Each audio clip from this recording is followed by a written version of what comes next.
Hello, hi Rajivji. Kamal here from Mera Sangeet and a warm welcome to you on Chat in Chat. Hi Kamalji, thank you. A pleasure as always.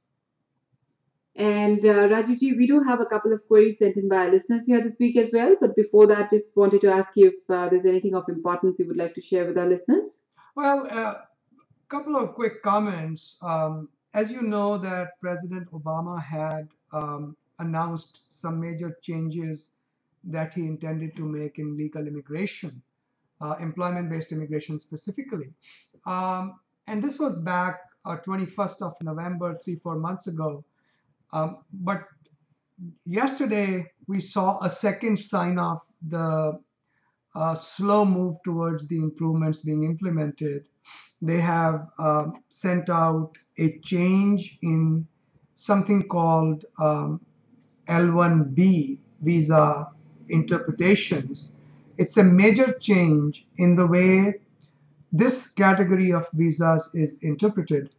Basically, just not to bore our audience to death, but to really quickly say that L-1B visas are available when there are international companies with more than one branch, even if they are small companies.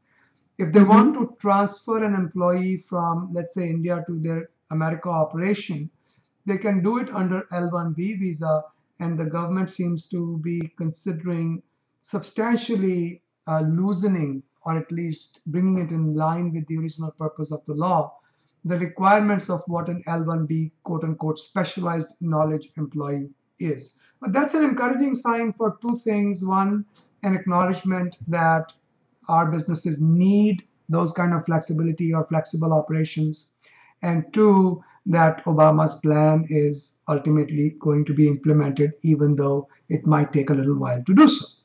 So those were the only comments I had. Other than that, same old, nothing much.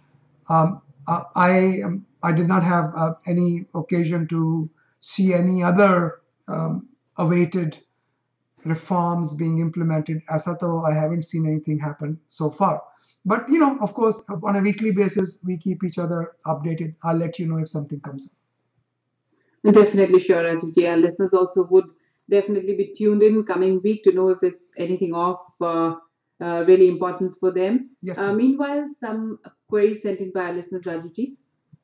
Go ahead, please. So, first one here is from a listener who says our L1 is expiring on 29th March 2016. We are applying for green card through L2 EAD option on EB2 category. Can person holding L1 work once L140 is filed in current company? That doesn't make sense. What they mean is I-140 is filed in the current company, but immediately before I-140, what did they say? Can I just repeat the question? Says our L1 is expiring on 29 March 2016. We're applying green card through L2 EAD option on EB2 category.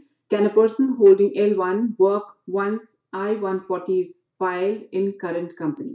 No, there is no such convenience available. You have to have either an H1 or an EAD to work. If the L2 EAD, your question is a little fuzzy, I can't tell what you're really asking.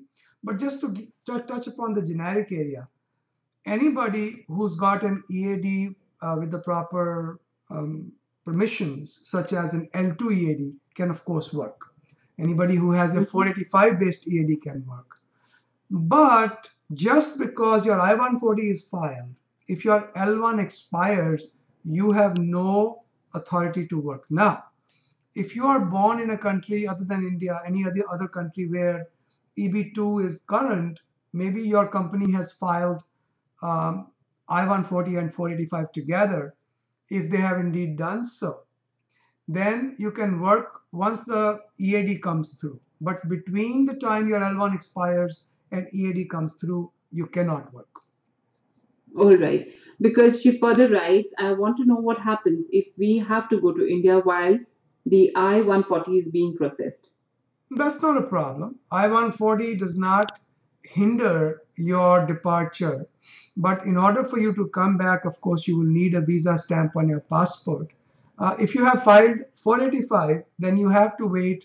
Well, visa works then also, but discuss it with your lawyer. It's a little bit more complicated there. But if it's only I-140, again, do discuss it with your lawyers. But I do not know of any reason why you cannot travel. All right. The next question is from a listener who says, I am with an employer, one on H-1B visa. They've started my green card process, and now my I-140 is being approved. If I switch to employer two and if employer two is not filing my green card process immediately, then legally for how long can employer one keep my valid I-140 with them? There is no law that requires an employer to revoke the I-140. So legally, and I don't know if that's appropriate, I'll come to that in a minute, but legally they can keep it unrevoked forever. Okay. Now, Okay.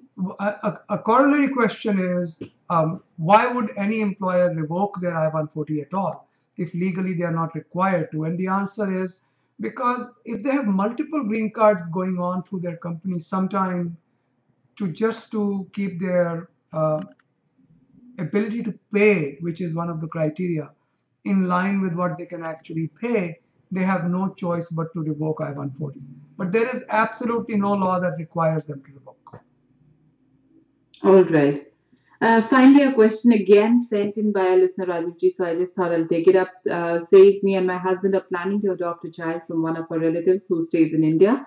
What is the procedure to get the adopted child to the United States? We are on H1 and H4 visa. You see, remember I had told you that we have stopped doing adoption cases because in India they had some hiccup with the adoptions and they had stopped taking adoption cases from India. But I'll tell you, generally speaking, we don't do these cases any longer. Generally speaking, the way it works is if you are on a non-immigrant visa, then you have to have the physical custody of the child for at least, I think it's 2 years.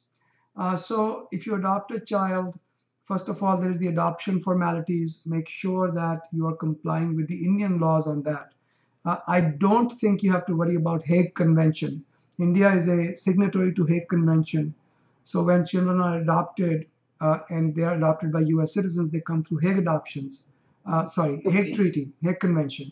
But for people on H1, H4, student visas, etc., I believe, double check this anyway, it's been a while since we did an adoption case, a couple of years actually. I believe you can go through the adoption process in the home country, which is India, but you have to have physical custody of the child. The tricky part is, and I don't remember, it's been a while since I looked at this issue. Can both parents be living in USA and still have physical custody of the child? Because what if the child is living, let's say, with the grandparents, and the parents here are making all the decisions where the child goes to school, what he or she eats, what kind of clothes they wear. Is that sufficient custody? I don't remember.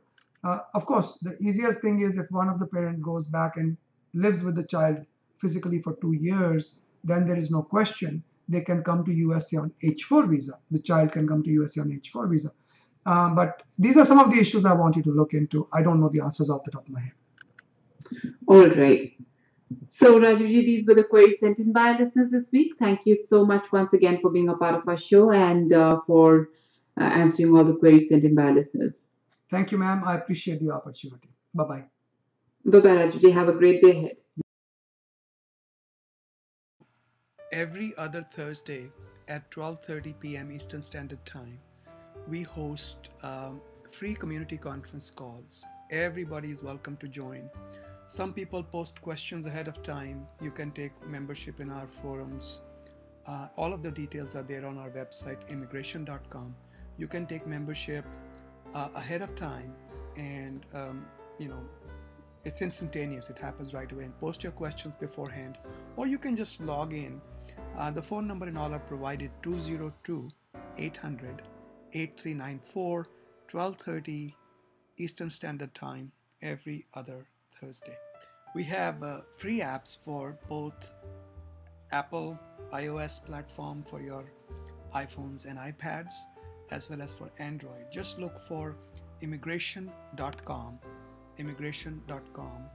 the period dot, and the application should show up.